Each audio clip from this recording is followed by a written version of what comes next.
आज रास्ता बना लिया तो कल मंजिल भी मिल जाएगी। आज रास्ता बना लिया तो कल मंजिल भी मिल जाएगी। हौसलों से भरी यह कोशिश एक दिन जरूर रंग लाएगी। एक दिन जरूर रंग लाएगी। तो स्वागत है आप सभी का यूपी बोर्ड वॉरियर्स के इस अमेजिंग प्लेटफॉर्म पे। मैं प्रशांत ओझा एक फिजिक्स के नए लेक्चर के साथ आज आप सभी के सामने खड़ा हुआ हूं। तो जो फिजिक्स का लेक्चर नंबर 4 है, आगे का जो लेक्चर है उसको बच्चों हम शुरू करेंगे। जो फंडामेंटल्स और इंट्रोडक्शन हमने पिछली कक्षाओं में पढ़ चुका था उसको एक बार फिर से रिवाइज करेंगे। उसके बाद नए कॉन्सेप्ट पे आगे बढ़ेंगे दोस्तों, फिर से आगे बढ़ेंगे। तो उसको स्टार्ट करूं उससे पहले एक और कोट। उम्र उम्र थका नहीं सकती, ठोकरें गिरा नहीं सकती। उम्र थका नहीं सकती, ठोकरें गिरा नहीं सकती। अगर जिद है जीतने की तो, अगर जिद है जीतने की तो हार भी हरा नहीं सकती, हार भी हरा नहीं सकती। ये लाइन है दोस्तों, ये लाइन है मिस्टर, ये लाइन है दोस्तों मिस्टर एपीजे अब्दुल कलाम की। एपीजे अब्दुल कलाम जी की ये लाइन है बच्चों डॉक्टर एपीजे अब्दुल कलाम की, जो हमारे मिसाइल मैन ऑफ इंडिया कहलाते हैं और प्रेसिडेंट भी रह चुके हैं। कौन? मिस्टर कलाम जी।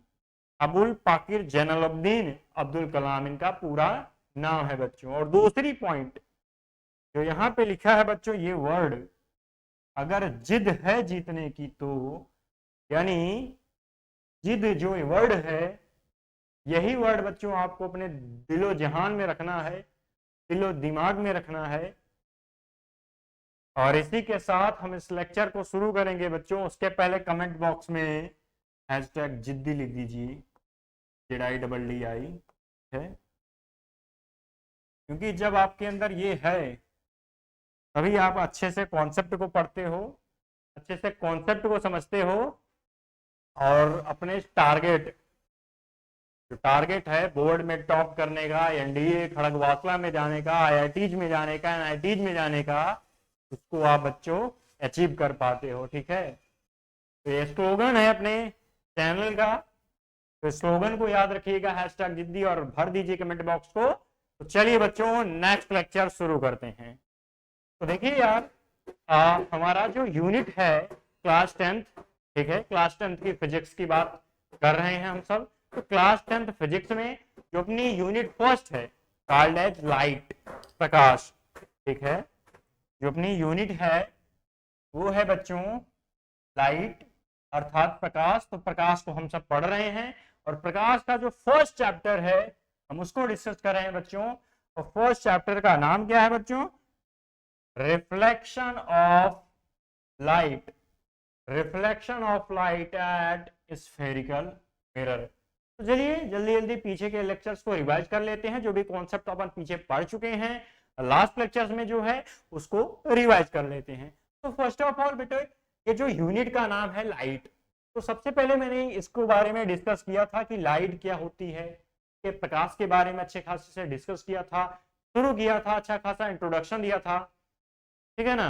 तो लाइट बेसिकली लाइट क्या होती है, अपन ने डिफिनेशन दिया था इंट्रो में, क्या बोला था कि जैसे अपन किसी भी अंधेरे कमरे में घुसते हैं, ओके, किसी अंधेरे कमरे में घुसते हैं और मान लीजिए वहां पे एक कैंडल है या एडिसन की बल्ब है या लाइट ट्यूबलाइट कुछ भी है। तो जब अपन अंदर अंधेरे कमरे में घुसते हैं और वहां पे जो कैंडल की लाइट आई, और वो लाइट क्या करेगी, लाइट हमारे आंखों पर संवेदना डालेगी, इफेक्ट डालेगी बच्चों, इफेक्ट डालेगी, ठीक है। तो वह लाइट हमारी आंखों पर संवेदना डालेगी और वही संवेदना ही हमें दूसरे वस्तुओं को दिखाती है। तो इससे जो एक पॉइंट है वो तो फिक्स हो जाता है कि प्रकाश, प्रकाश के जो फंडामेंटल है वो क्लियर हो जाता है। और वो क्या है बच्चों कि प्रकाश स्वयं नहीं दिखता परंतु वह दूसरे वस्तुओं को दिखाता है। प्रकाश जो है स्वयं नहीं दिखता परंतु वह प्रकाश हमारी आंखों पर संवेदना डाल के हमें दूसरी वस्तुओं को दिखाता है, दूसरी वस्तुओं को प्रदर्शित करता है। ठीक है सर, तो ये फंडामेंटल पॉइंट्स अपने इंट्रो में प्रकाश के बारे में, अपन चूंकि यूनिट ही है तो यूनिट के बारे में मैंने बेसिकली डिस्कस कर लिया था कि हाँ ये प्रकाश की चीजें हैं। उसके बाद और फंडामेंटल्स में जाते हैं लाइट के, तब हम पाते हैं कि ठीक है प्रकाश ये है, हम संवेदना व्यक्त करते हैं, प्रकाश को हम देख नहीं सकते, वह हमें दूसरी वस्तुओं को दिखाता है। और इसके साथ ही प्रकाश की हमने मूलभूत अवधारणाएं समझी, जैसे प्रकाश एक विद्युत चुंबकीय तरंग है, light is a electromagnetic wave, विद्युत चुंबकीय तरंग है। ठीक है, तो अगर विद्युत चुंबकीय तरंग है तो इसके कुछ ना कुछ तरंग दैर्ध्य होगी, तो तरंग दैर्ध्य को बच्चे किससे रिप्रेजेंट करते थे अपन, लैम्डा। तो अपन ने लैम्डा इसको डिनोट किया था, और उसके बाद लैम्डा का जो वैल्यू निकाला था अपने बच्चों, तो हमने निकाला था कि सर जो प्रकाश के तरंग दैर्ध्य है वो 3900 एंगस्ट्रॉम से लेकर 79 एंगस्ट्रॉम तक है। ये अपन ने तरंग दैर्ध्य के बारे में डिस्कस किया था प्रकाश की। उसके बाद प्रकाश के तरह तरह के रंगों के बारे में, और आज सारी जो चीजें हैं वो बेसिकली आगे परावर्तन व्यतिकरण विवर्तन में आएगा। तो ये चूंकि पहला पॉइंट विद्युत चुंबकीय तरंग है, उसकी तरंग दैर्ध्य ये है, प्रकाश स्वयं नहीं दिखता, हमें दूसरी वस्तुओं को दिखाता है। तो ये बेसिकली हमने, चूंकि लाइट ही है अपना यूनिट नेम है, तो यूनिट नेम को हमने यहाँ पे डिस्कस किया था। बाकी जो आपको फर्स्ट वीडियो देखना ही पड़ेगा, पहला लेक्चर आप देखकर ही आइए तो आपको एकदम अच्छे से समझ में आएगा। और चैप्टर को बेटा पढ़ने से पहले इंपॉर्टेंट होता है चैप्टर को रिवाइज करना, कितना आप चैप्टर को रिवाइज कर रहे हो। और मिनिमम यार 10th के चैप्टर्स को आप 10 बार भी रिवाइज कर लिए ना तो अच्छे से भेजे में बैठ जाता है। ठीक है सर। तो ये बेसिकली बात हुई थी अपने यूनिट नेम की, जो कि यूनिट नेम अपना लाइट है, प्रकाश है। उसके बाद अपन बात करते हैं चैप्टर में था बेटा अपना reflection of light at spherical mirror. ठीक है, रिफ्लेक्शन की बात हो रही थी, तो सर हमने रिफ्लेक्शन का मतलब समझा था कि रिफ्लेक्शन सर क्या होता है। तो रिफ्लेक्शन को हमने पाया था कि सर यहाँ पे जो है ये परावर्तन करके एक वर्ड आता है, ये परावर्तन के बारे में हमने समझा था कि हाँ ये परावर्तन की डेफिनेशन समझी थी। ठीक है, रिफ्लेक्शन की पहले मैं परावर्तन के बारे में डिस्कस करता हूँ। तो इसके बारे में हमने डिस्कस किया था सर कि क्या होता है। तो परावर्तन बेसिकली क्या होता था कि मान लीजिए कोई भी प्लेट, ये जो है समतल प्लेट है जिसपे आप रोज सुबह नहाने के बाद अपना चेहरा देखते हो। ठीक है, एक प्लेन मिरर या आपका गोली मिरर हो जहाँ पे स्फेरिकल की बात होगी, आगे हमने पीछे भी पढ़ा था उत्तल उत्तल। तो क्या होता था बेसिकली परावर्तन में, कोई लाइट आती थी ऐसे और यहाँ से टकरा के इसी डायरेक्शन में या यहीं से चली जाती थी। ठीक है, यहीं से चली जाती थी, और इनके बीच में हमने नापा था कि सर यहाँ पे एक एंगल वगैरह कुछ तो भी बनता है, और एंगल को IR, अपवर्तन परावर्तन, आपतन कोण परावर्तन कोण के बारे में डिस्कस किए थे हम सबने। तो यही बेसिकली चीज होता है। बट यहाँ पे मैं आपको क्यों बता रहा हूँ, उसका मेन पॉइंट लॉजिक ये है बेटा कि आपको परावर्तन में ये समझना पड़ेगा। ठीक है, आप ये समझिए परावर्तन में कि पहले तो हमने ये समझ लिया कि हाँ प्रकाश जा रही है, वहां पे टकराएगी, टकरा के आएगी। बट एक और कॉन्सेप्ट जिसको आप हमेशा माइंड में रखिएगा कि परावर्तन से रिलेटेड अगर परावर्तन कोई पूछे तो हम क्या बताएंगे। तो देखो क्या हो रहा है यहाँ पर, प्रकाश की किरण है इधर ही जा रही है और टकरा के इधर ही आ रही है, यानी समझो इंपॉर्टेंट है क्या है कि जो प्रकाश की किरण परावर्तन में क्या होता है, वह जिस माध्यम में रहती है या जिस माध्यम से किसी भी गोलीय पृष्ठ, गोलीय कांच पर या गोलीय दर्पण पर बोलेंगे बच्चे, यहाँ पे कांच तो हम नहीं बोल सकते, ठीक है, दर्पण बोलेंगे। तो कोई भी प्रकाश की किरण जिस माध्यम में है, परावर्तन के पश्चात वह उसी माध्यम में ही रहती है। यानी जो परावर्तन में जो कंडीशन यूनिवर्सली है, कांस्टेंट है, वो ये है बच्चा कि जो आपका मीडियम है, जो आपका माध्यम है, वो हमेशा नियत रहेगा, वो परिवर्तित होने वाला ही नहीं है। ये इंपॉर्टेंट बात जो मैं आप सभी को फिर से इस लेक्चर में परावर्तन के बारे में जो बता रहा हूं वो ये है कि परावर्तन बेसिकली क्या होगा कि कोई भी प्रकाश की किरण में माध्यम उसका चेंज नहीं होगा, जो मीडियम है वो वही रहेगा। मीडियम जो है चेंज नहीं हो सकता, बाकी सारी चीजें जो होगी वो आप सबने पढ़ ही रखा है। परावर्तन के नियम बेसिकली आपतन, परावर्तन कोण, आपतन कोण, तो ये तो आपने बेसिकली लास्ट लेक्चर में हम सब बच्चों पढ़ चुके हैं। ठीक है सर, तो ये वर्ड आ जाएगा यहाँ पे। और दूसरा वर्ड आया सर एट स्फेरिकल मिरर। ठीक है, ये जो वर्ड आया यहाँ पे स्फेरिकल और मिरर। ठीक है, ये इंपॉर्टेंट रखना बच्चों, यहाँ पे जो मिरर आया MIRR वो आर, और एक जो कांच मैं बोल रहा हूँ अर्थात ग्लास GLASS, मिरर और ग्लास। ठीक है, इसमें आप कंफ्यूज मत होइएगा, अपना कॉन्सेप्ट क्लियर रखिएगा। कॉन्सेप्ट ये है कि जब कोई ग्लास होता है उसके पीछे या उसकी किसी भी सतह पर कलई अर्थात लॉल ऑक्साइड का पेंट लगा दें। ग्लास के ऊपर लॉल ऑक्साइड का पेंट लगा दें, जिसको साइंस में हम इस तरह डिनोट करते हैं, वो ट्रांसफॉर्म हो जाता है मिरर के डब्बे में। ठीक है, तो मिरर अपन ने दर्पण की परिभाषा भी लास्ट लेक्चर में पढ़ चुकी थी बच्चों। क्या होता था उसमें कि कोई भी पृष्ठ रहता था कांच का, उसमें उसके एक सतह पर कलई अर्थात लॉल ऑक्साइड का पेंट होता था। ऐसी संरचना क्या कहलाती थी? मिरर अर्थात दर्पण कहलाती थी। तो ये अपन लास्ट लेक्चर में तो बच्चों पढ़ ही चुका है, ये चीजें हुए। के बाद जो स्फेरिकल वर्ड आया, स्फेरिकल का कंडीशन बच्चों हिंदी मतलब क्या है? गोलीय, गोलीय, गोला वृत्त, कॉन्सेप्ट याद है ना? तो गोलीय दर्पण, गोली बेसिकली ये समतल दर्पण की तो बात नहीं होगी, और वो भी इसी कंडीशन पर ही लागू होता है, गोली दर्पण की ही कंडीशन पर। तो ये आपको बेसिकली यूनिट और चैप्टर का full detail in deep, chapter की डेप्थ आपको पता चल गई होगी। ठीक है बच्चों, I hope you are getting my point and the slide also. तो ठीक है ना यार, अब इसके बाद हम ये जो लेक्चर की जो बात होगी हम उसको समझेंगे कि एक्चुअली इस लेक्चर में हम सब क्या पढ़ने वाले हैं बेसिकली। तो ठीक है बच्चों, ये तो मैंने बेसिकली आपको रिवाइज करा लिया कि लास्ट लेक्चर में क्या हुआ था, क्यों हुआ था, अब क्या पढ़ना है वो देखिए। तो बच्चों ये अपनी नई हेडिंग होगी, और उस नई हेडिंग में क्या हमको पढ़ना है? तो वो पढ़ना है बच्चों हम सभी को गोलीय दर्पणों से बनने वाले प्रतिबिंबों को खींचने का नियम। ठीक है, क्या पढ़ना है हम सभी को? हम सभी को पढ़ना है सर गोलीय दर्पणों से बनने वाले प्रतिबिंबों को खींचने का नियम पढ़ना है। चलिए सर, गोलीय दर्पण तो हमें सब समझ में आता है, ये वर्ड पीछे आपने पढ़ाया था बट हम थोड़ा थोड़ा भूल रहे हैं।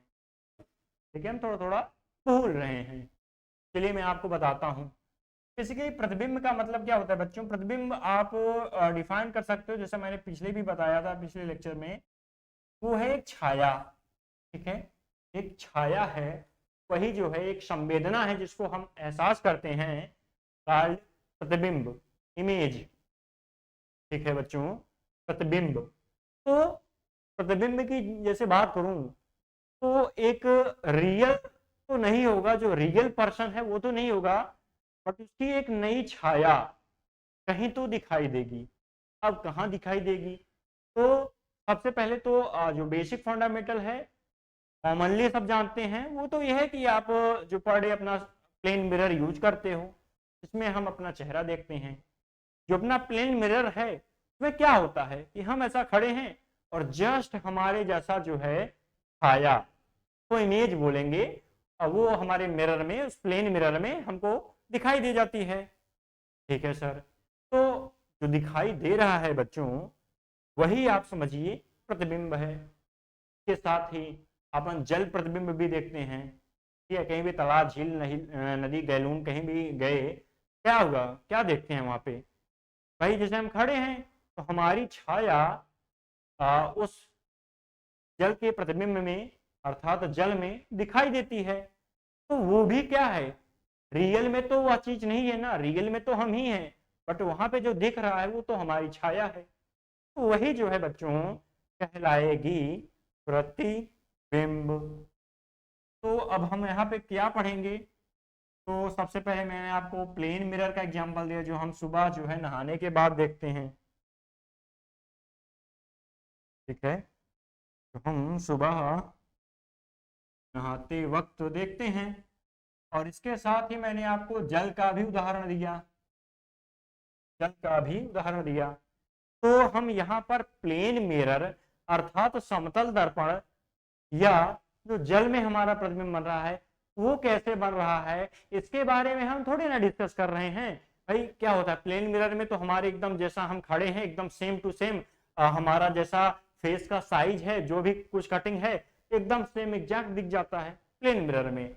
बट हम ऐसे जल प्रतिबिंब देखते हैं तो उसमें ऐसे लहर चुंकी उठती रहती है पानी में, तो क्या होता है ऊपर नीचे हमारी जो है प्रतिबिंब वहां पे बनता है, कहीं इधर कहीं ऊपर कहीं नीचे कहीं कटा दिखता है। तो क्यों है? क्योंकि पानी में लहरें चल रही हैं। ठीक है, जो वेव्स हैं अनुप्रस्थ अनुदैर्घ्य, आगे के बारे में मैं वेव्स पढ़ाऊंगा। तो पानी में प्रतिबिंब बन रहा है बच्चों। तो वैसे ही जो गोलीय दर्पण है हमारी उत्तल उत्तल दर्पण होगा या अवतल दर्पण होगा, तो यही दर्पणों में, इस गोलीय दर्पणों में किस प्रकार से प्रतिबिंब बनेगा हम उनका नियम डिस्कस कर रहे हैं। ठीक है, अभी हम प्लेन मिरर और पानी वाले मिरर की प्रतिबिंब की डिस्कस नहीं कर रहे हैं। और पानी वाला भाई प्रतिबिंब जो है आपके 12th में कहीं भी स्टैंडर्ड में पूछा भी नहीं जाता, तो लगता है वो वैज्ञानिकों ने उसको एक फार्मूला बनाना छोड़ ही दिया है। ठीक है, अभी फार्मूला पानी वाला तो नहीं बना है, एक फार्मूले से छुट्टी मिली है आप सभी को। तो समझो कि हम यहाँ पे गोलीय दर्पण के द्वारा ही जो प्रतिबिंब बनने वाले हैं बच्चों, उन्हीं के बारे में है, उन्हीं के नियमों के बारे में हम डिस्कस करेंगे सर ना। भाई प्लेन मिरर में कहीं कहीं आपका तो चेहरा वैसे दिखता है, बट कहीं कहीं आप देखोगे मोटू पतलू या कहीं भी, तो आपका चेहरा, आप इतने पतले हो उसमें आपका चेहरा इतना मोटा दिख रहा है। ठीक है, आप इतने छोटे हो आपकी हाइट इतनी बड़ी दिख जा रही है। ये सब क्यों है? क्योंकि हम जो है उसमें प्रतिबिंब जो बनता है वो अवतल या उत्तल दर्पण में बनता है, रीजन यही है। और हम चूंकि प्लेन मिरर में क्यों देखते हैं सर हम सुबह, हम चलिए हमारे मन में आया सर हम नहा के उठेंगे, हम अपने यहाँ लगवा लेते हैं अवतल दर्पण और बढ़िया सुबह अपना मुंह जो है अवतल दर्पण में देखा करेंगे। ठीक है, कि कितना अच्छा रहेगा सर। तो बच्चे अगर आप अपना मुंह जो है नहाने के बाद अवतल दर्पण में दिखोगे तो आप भूत दिखोगे और भाग जाओगे। अच्छा सर ये दिक्कत है, ये कॉन्सेप्ट है। हाँ बच्चों, सब कॉन्सेप्ट पे बेस्ड है, गोली दर्पणों से बनने वाले प्रतिबिंबों को खींचने का नियम। चलिए बच्चों शुरू करते हैं। तो मैं आप सभी को बताना चाहूंगा ये जो नियम हैं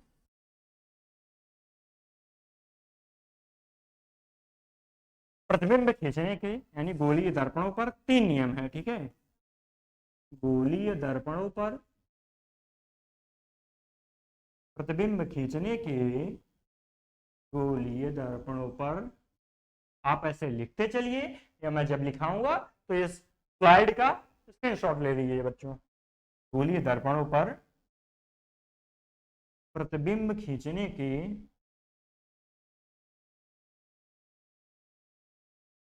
प्रतिबिंब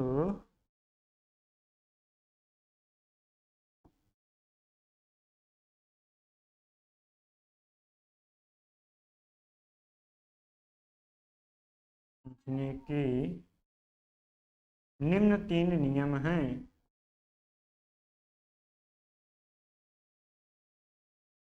निम्न 3 नियम है बच्चों। कितने नियम हैं? कहीं कहीं ओएमआर में पूछ लेता है निम्न 3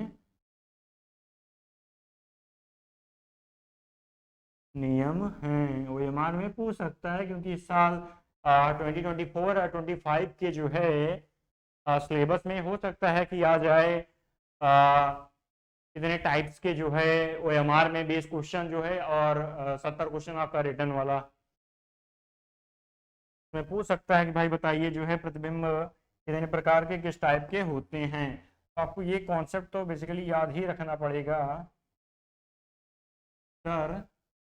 गोली दर्पणों पर प्रतिबिंब खींचने के निम्न 3 नियम हैं। चलिए बच्चों एक एक करके आप स्क्रीनशॉट ले लीजिए या लिख लीजिए। अब एक एक करके हम डिस्कस करते हैं कि वो 3 नियम कैसे हैं और उनका क्या कार्य है, उनकी क्या विशेषताएं हैं। तो जो फर्स्ट नियम है, इसका नियम है सर ये फर्स्ट नियम है बेटा, ये गोलीय दर्पणों पर प्रतिबिंबों को खींचने का नियम। तो जो फर्स्ट नियम है बच्चों, ये कहता है कि आपको ये पहले समझना पड़ेगा कि ये दर्पण कौन सा है। ये दर्पण कौन सा है और वो दर्पण कौन सा है, और उसके में जो पी एफ बिंदु लिखे गए हैं उन बिंदुओं का वो नाम क्या है। ये बातें मैंने आपको पिछले लेक्चर में बता चुकी है। तो देखिए बच्चों, इसको एनालाइज कीजिए।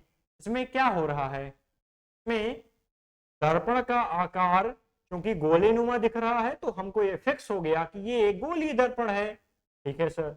अब हमको यह दिख रहा है कि सर यहाँ पे जो परावर्तन हो रहा है, ये परावर्तन जो है ये दबे हुए तल पर हो रहा है और उठे हुए तल पर कलई की गई है। तो जहां भी परावर्तन दबे तल पर होता है सर, हम उसको बोलते हैं अपना प्यारा अवतल दर्पण। अवतल अवतल दर्पण बोलते हैं बच्चों। और जहां पे ही सेम इसका अपोजिट जो आपका परावर्तन है वो कहां पे हो रहा है, वो हो रहा है उठे हुए तल पर, वो कहलाता है बच्चों उत्तल दर्पण।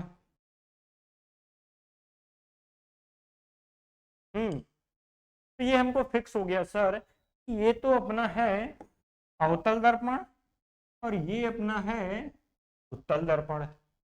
अब इसके बाद जो समझने वाली चीज है बच्चा, वो ये है कि हमको यहाँ पे समझना पड़ेगा कि ये तो अपना दर्पण है, ये रेखा आ रही है इस प्रकार, इसको क्या बोलते हैं। मैंने आपको नेक्स्ट लेक्चर में बता चुका है कि जो क्षैतिज रेखा, क्षैतिज चूंकि आ रही है, ऊर्ध्वाधर तो सर ये हो जाता है। ठीक है, ऊर्ध्वाधर की तो हम बात नहीं कर रहे हैं। ये जो क्षैतिज रेखा है, कोई भी क्षैतिज रेखा आए और वह दर्पण के किसी बिंदु पर मिल जाए, तो सबसे पहले वह बिंदु तो भैया पोल अर्थात ध्रुव कहलाता है। पोल अर्थात ध्रुव कहलाता है। और उसी के साथ यह रेखा बच्चों प्रिंसिपल एक्सिस अर्थात मुख्य अक्ष कहलाएगी। कौन सी बेटा, मुख्य अक्ष कहलाती है सर। ठीक है, मेन प्रिंसिपल एक्सिस। अच्छा सर, और ये जो यफ बिंदु है, तो यफ मैंने आपको डिनोट ही बताया था कि यफ होता है बच्चे फोकस। ठीक है, फोकस, एफ ओ सी यू एस, ये आपका फोकस है। अब मेन फोकस अर्थात मुख्य फोकस भी बोल सकते हो, मेन फोकस। सेम इसी तरह उत्तल दर्पण में ये अपना पोल है ध्रुव। ठीक है, ये अपने बच्चों पोल हो गया। और ये बच्चों हो गया सी अर्थात सेंटर अर्थात वक्रता केंद्र। सेंटर अर्थात ना हो जाए बच्चों ये वक्रता केंद्र। और ये यफ ऐसे ही एफ ओ सी यू एस फोकस हो गया। तो ये आपको बेसिकली जो हिंट है, जो स्ट्रक्चर है बेसिकली किसी भी गोलीय दर्पण का, वो आपको रट लेना है, वो आपको याद कर लेना है। और कहीं भी ये एग्जाम में लिखा नहीं रहेगा कि ये मुख्य अक्ष है, ये पोल है, ये ध्रुव है। आपको एग्जैक्ट अपने माइंड से समझना पड़ेगा कि हाँ, किसी भी दर्पण में जो आगे वाला बिंदु होता है, जहां पे टच होती है रेखाएं दर्पण से, वो ध्रुव कहलाती है। और वक्रता केंद्र पीछे होगा, फोकस बीच में होगा। ठीक है, बाकी हम फार्मूला को सिद्ध करेंगे अभी इसके बाद बच्चों। एफ बराबर आर अपान 2 वाला फार्मूला, एफ बराबर आर अपान 2 वाला फार्मूला तो हम लास्ट में नेक्स्ट लेक्चर में सिद्ध करेंगे, प्रूव करेंगे, निगमन करेंगे। बट अभी आप ये समझ के रखिए कि उसमें स्ट्रक्चर बेसिकली का और कौन सा है। ठीक है सर, हमको ये सब समझ में आ गया। अब हमको ये बताइए कि यहाँ पर ये जो दो रेखाएं आ रही हैं इस प्रकार, यह जो इस प्रकार और ये डॉटेड कैसे हो गया, इसको सब बारे में समझाइए। तो बेटा यही है आपका नियम, गोलीय दर्पणों पर खींचने का प्रतिबिंब जो है, यही आपका बच्चों है नियम। देखिए क्या हो रहा है इसमें जो फर्स्ट नियम है उसमें समझिए, ये जो मुख्य अक्ष है, मुख्य अक्ष के समांतर यदि कोई प्रकाश की किरण आ रही है, इसमें यही तो हो रहा है। सबसे पहले मुख्य अक्ष के समांतर यह प्रकाश की किरण आ रही है, यहाँ पर पहुंची और समांतर आते आते यह पहुंची जो है दर्पण के पृष्ठ पर, और दर्पण के पृष्ठ से यह टकराई। अब कॉन्सेप्ट निकलता है सर, ये जो प्रतिबिंब आई, ये जो दर्पण से टकराई, टकराने के बाद कहाँ जाएगी, मतलब ये हो गया, इसको सर ऐसे निकल जाना चाहिए, ऐसे निकल जाए, इधर से निकल जाए या ऐसे आ जाए, ये कहाँ से जाएगी इसके बारे में कुछ पता नहीं था। वैज्ञानिकों ने बच्चों खूब सारा प्रैक्टिकल किया, प्रैक्टिकली यह प्रूव किया कि मुख्य अक्ष के समांतर आने वाली प्रकाश की किरणें दर्पण से परावर्तन के पश्चात मुख्य फोकस से होकर जाएगी, मेन फोकस पर ही आएगी, इसी से होकर जाएगी। ठीक है, ये प्रूव किया, ये सिद्ध किया। मान लीजिए कहीं से भी, मान लीजिए मैं यह जो प्रकाश की किरण आ रही है यहीं से ही नहीं, ये जो समांतर बेसिकली आना चाहिए मुख्य अक्ष के, मुख्य अक्ष की समांतर मान लीजिए सर इस प्रकार आ रही है, नीचे से आ रही है और मेन एक्सिस के पैरेलल ही आ रही है, अर्थात इसके समांतर ही आ रही है, इसके बीच में दूरियों का अंतर नहीं है। समांतर की तो बेसिक कॉन्सेप्ट तो आप जानते हो ना, समांतर में जैसे ये रेखा ये एक दूसरे के समांतर ये पेन कैसे होगी, जब इन पिनों के बीच की दूरी जो ये दूरी है ये हर जगह इक्वली समान रहेगी, तो ये कहलाता है, ये जो स्ट्रक्चर है, जो संरचना है वो पैरेलल है अर्थात समांतर है। वही बातें कि यहां से मान लीजिए कि कोई भी प्रकाश की किरण आ रही है मुख्य अक्ष के समांतर, तो वह हर एक कंडीशन में ये जो अपना गोलीय दर्पण है इसके हर एक पृष्ठ पर कहीं भी टकराए बट इसके समांतर आए, वह हमेशा आपके इसी बिंदु अर्थात प्रिंसिपल फोकस से ही होकर जाएगी। ये जो ये बिंदु है ये आपका बहुत ही सॉलिड बिंदु है और बहुत सारी रेखाएं इसके समांतर यहाँ से मान लीजिए आई, वो भी यहीं से होकर जाएगी, इसके समांतर मान लीजिए यहाँ से आई तो वो भी यहीं से बेटा होकर जाएगी। यानी सारी रेखाएं जो आएंगी वो यहीं पर ही मिलेंगी, इसी बिंदु पर ही आप सभी को मिलेगी, यही जो है अपना खेल करेगा, यही वाला बिंदु। अब ये तो बात हो गई सर अवतल दर्पण में। अब ये यहाँ पे जो कंडीशन हो रही है बच्चों, वो हो रही है एक उत्तल दर्पण के लिए, एक कॉन्वेक्स मिरर के लिए। वो तो एक कॉन्केव मिरर था। कॉन्वेक्स और कॉन्केव मिरर में बेटा मेन डिफरेंस हो जाता है किस चीज का, वो हो जाता है सर, देखो यहाँ पर क्या होगा, यहाँ पर क्या होगा बच्चों, ये जो प्रकाश की किरणें आ रही थी ये वास्तव में फोकस से होकर जा रही थी, अर्थात यहां से आने के बाद टकरा रही थी और यहाँ पे एग्जैक्ट पोजीशन पर मिल रही थी। बट वहीं जो है उत्तल दर्पण की बात करते हैं हम, तो इसमें बच्चों ये नहीं होता है। इसमें प्रकाश की किरणें मान लीजिए मुख्य अक्ष के समांतर आई तो, बट ये देखिए यहाँ पर आ गया पृष्ठ, दर्पण है अपना, दर्पण भाई दर्पण कांच के अंदर थोड़े ना घुस जाएगी, वो प्रकाश की किरण क्या हुई फिर यहीं से टकरा गई और इधर चली गई। तो यहाँ पे मेन कॉन्सेप्ट बच्चों आपको ये समझना है, मान लीजिए समतल प्रकाश की किरण आ रही थी तो चाहती तो यहाँ से यहाँ चली जाती, इधर चली जाती, इधर चली जाती, कुछ भी हो सकता था, लेकिन ऐसा सर नहीं हुआ। ये प्रकाश की किरण मुख्य अक्ष के समांतर आई और टकराने के बाद हर एक कंडीशन पर ये यहीं से ही जा रही है, यहीं से ही ये जा रही है, पार्टिकुलरली एंगल बना रही है। यहाँ पे मान लीजिए वो डेल्टा है और वो डेल्टा हर जगह कॉमन है। मान लीजिए समांतर प्रकाश की किरणें यहाँ से आई, यहाँ से नहीं आई, बट मुख्य अक्ष के समांतर ही है और समांतर होके जो है यह फिर इधर ही मुड़ी और उसके बीच का जो एंगल निकाले तो वो भी डेल्टा ही आया। समझना, कॉन्सेप्ट है भाई, फिजिक्स है और प्रैक्टिकली इसका जो है नॉलेज साइंटिस्ट निकाला, 100 बार परीक्षण किया जाता है तब एक बच्चों सिद्धांत प्राप्त होता है, एक कथन प्राप्त होता है, उसको आपकी पुस्तक में, साइंस भौतिकी की पुस्तक में लिखा जाता है, तो समाज में दिखाया जाता है कि हाँ हमने इस सिद्धांत के आधार पर, इस गणना के आधार पर इसको हमने लिखा, एक लाइन, एक शब्द। ठीक है सर, तो बच्चों समझो यहाँ पे ये जो डेल्टा है वो यहाँ भी कॉमन है, तो इसी आधार पर गणना की गई बच्चों कि जो मुख्य अक्ष के समांतर कोई भी प्रकाश की किरण आएगी तो वह मुख्य फोकस की ओर आती हुई प्रतीत हो। डॉटेड लाइन क्या दिखा रही है बच्चों, यहाँ पे रियल में तो नहीं आती ये प्रकाश की किरण, बट हम इमेजिन करेंगे तो यहाँ पर आती हुई प्रतीत होती है। हमेशा याद रखना बच्चों, ये जो कॉन्सेप्ट जो नहीं तो आप बोर होगे, डिस्टर्ब होगे, उत्तल दर्पण की कहीं भी बात आएगी तो ये जो प्रतीत वर्ड है, ये जो प्रतीत वर्ड है, ये भैया उत्तल दर्पण की तुम्हारे जान है, उत्तल दर्पण की तुम्हारी जान है। ये तो आना ही आना है, प्रतीत वर्ड इमेजिन हो जाए, इमेजिन किया जाएगा और उसी आधार पर गणना की जाएगी। ठीक है, यहाँ पे रियल में मिलता है, यानी प्रतीत नहीं होता, वास्तविक रूप में मिलता है। यहाँ पे एक वर्ड आएगा वास्तविक, और वहां पे एक वर्ड आएगा बच्चों प्रतीत।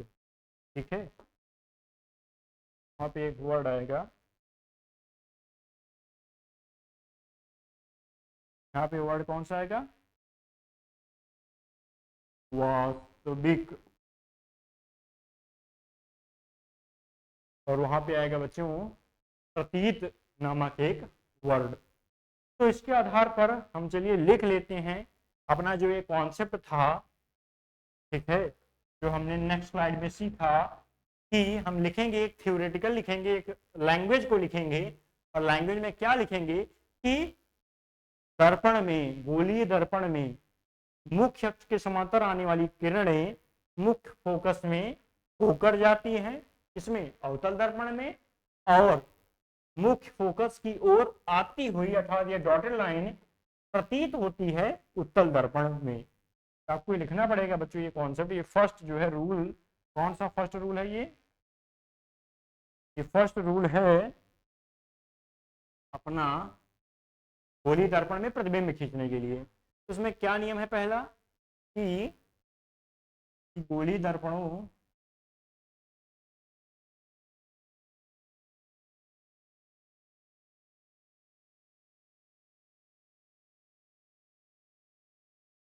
की, गोलीय दर्पणों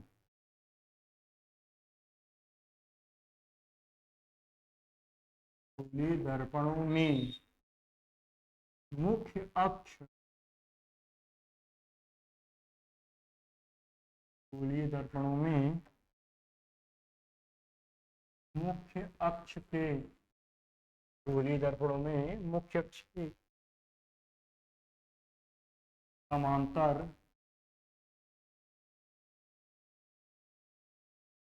आने वाली प्रकाश की किरण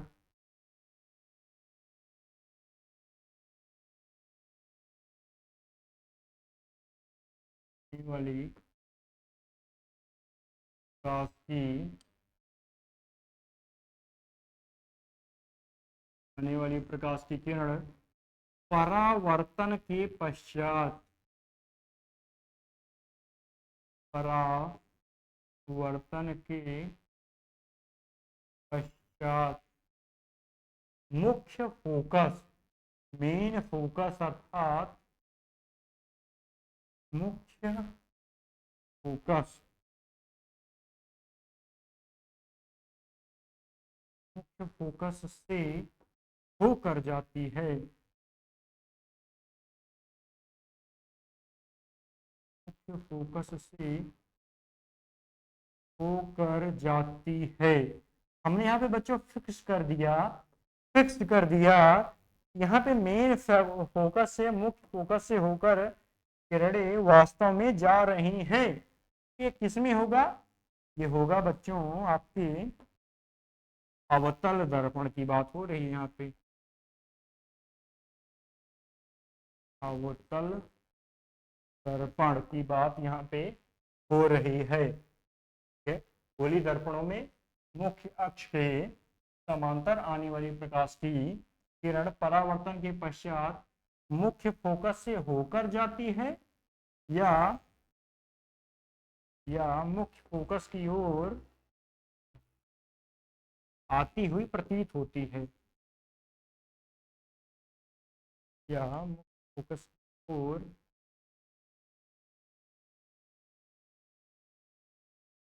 आती हुई प्रतीत होती है।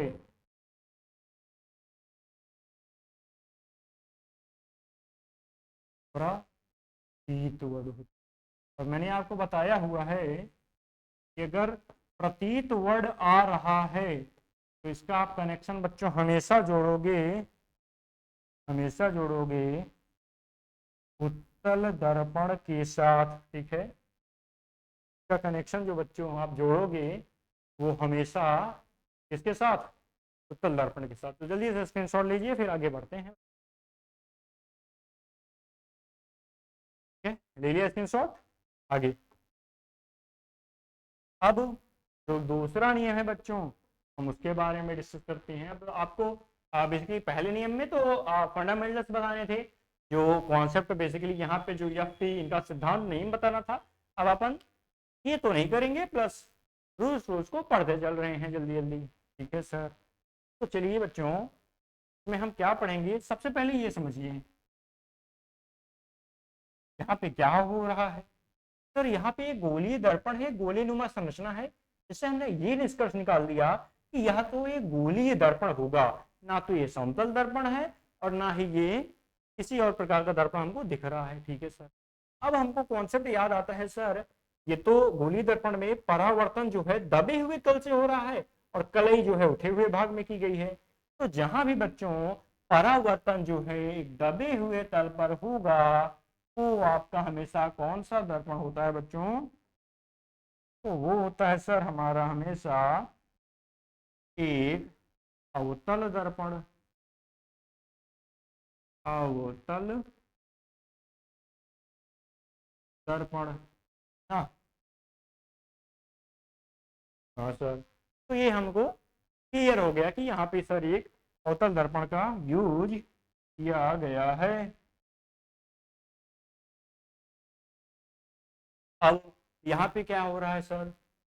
यहाँ पे तो हो रहा है, हमको ऐसे दिख रहा है बच्चों कि ये जो गोली दर्पण गोलीनुमा संरचना है, गोलीनुमा संरचना में जो परावर्तन जो है उठे हुए तल पर हो रहा है। हाँ, बड़ी गलत कर दी। यहाँ पे क्या हो रहा है बच्चों? परावर्तन तो आपका जो है उठे हुए तल पर हो रहा है, और जो दबा हुआ भाग है यहाँ पर कलई अर्थात लॉल ऑक्साइड की बकायदा पेंट लगाई हुई है। इससे हमने यह निष्कर्ष निकाल लिया बच्चों, ये जो आपका दर्पण जो हमको दिख रहा है, ये जो दर्पण दिख रहा है बच्चों, ये कौन सा दर्पण हो जाएगा? सर हमने ये निष्कर्ष निकाला, इससे तो यह जो है उत्तल दर्पण हो जाएगा।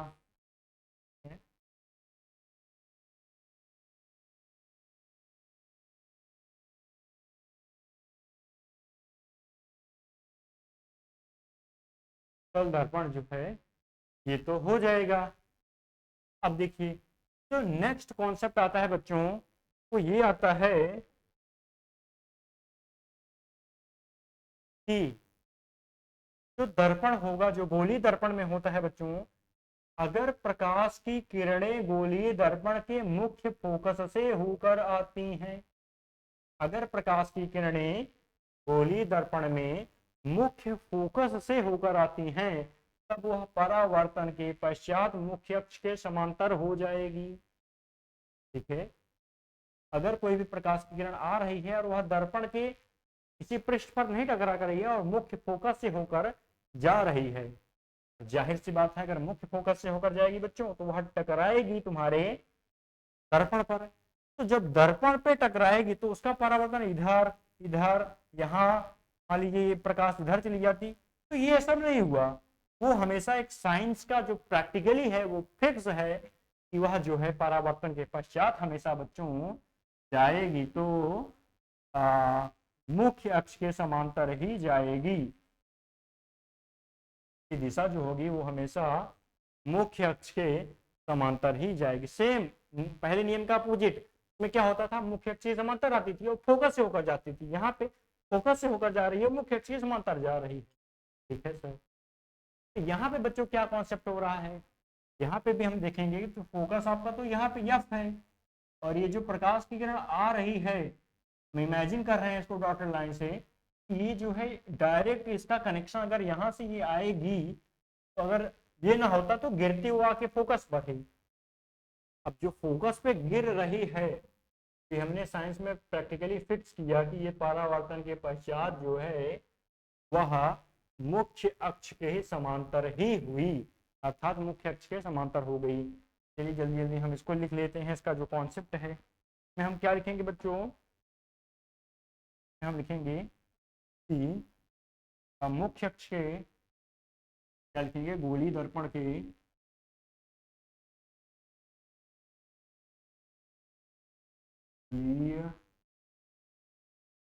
हमारे साथ लिखिए। चलिए बच्चों, गोलीय दर्पण के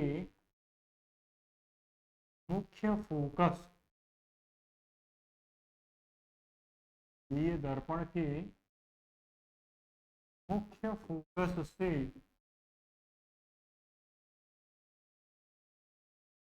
आती हुई प्रकाश की किरण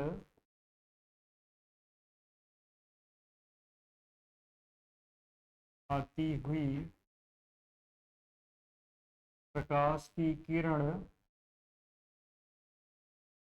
परावर्तन के पश्चात बच्चों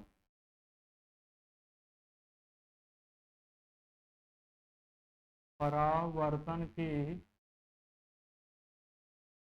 पश्चात मुख्य अक्ष के समांतर हो जाती है।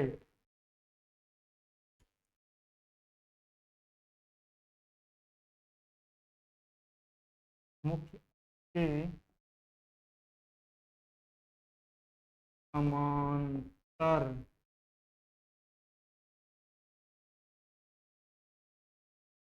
मुख्य अक्ष के समांतर हो जाती है।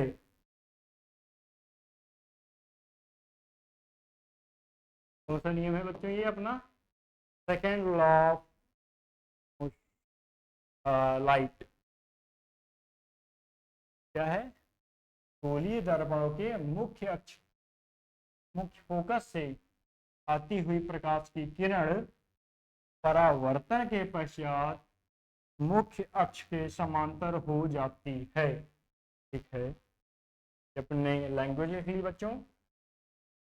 और ये आपको फिक्स होना चाहिए कि जो अवतल दर्पण होगा उसमें रियल में मुख्य फोकस से होकर आएगी किरणें, और वहीं जो उत्तल दर्पण होगा उसमें हम इमेजिन करेंगे कि वह जो है मुख्य फोकस की ओर आ रही है।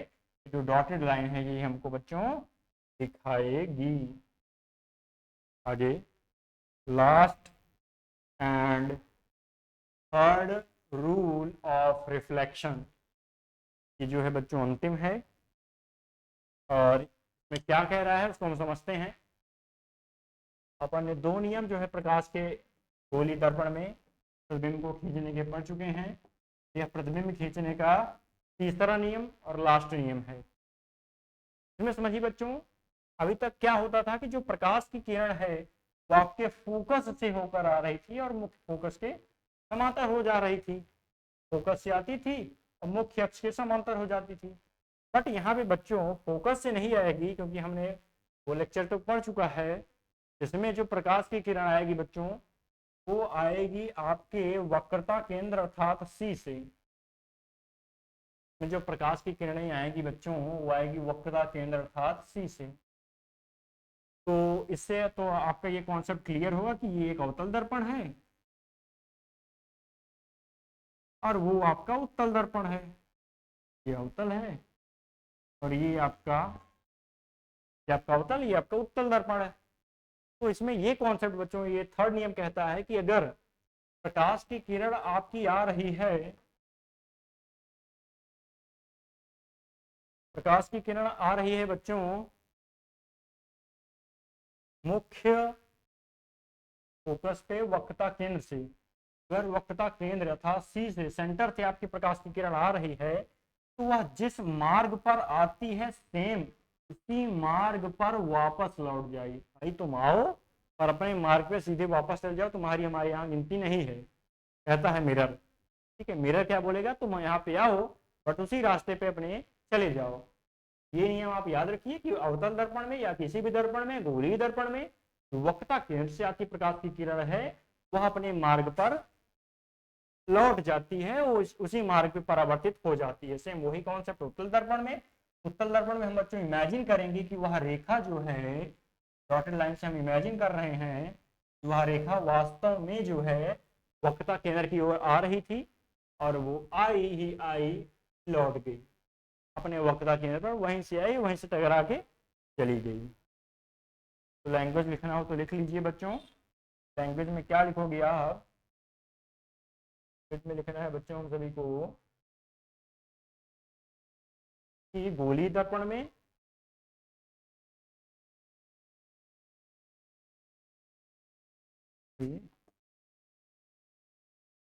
लिखना है बच्चों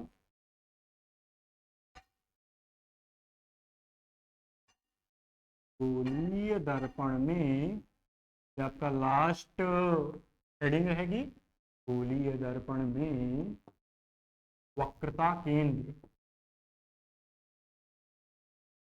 गोलीय दर्पण में बच्चों वक्रता केंद्र से आती हुई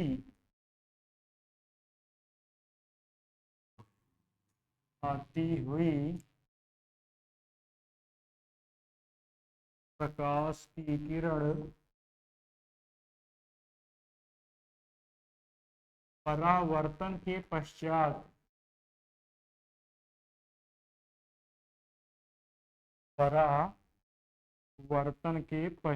बच्चों अपने ही मार्ग पर, जिस मार्ग पे आई है उसी मार्ग पर, अपने ही मार्ग पर वापस लौट जाती है।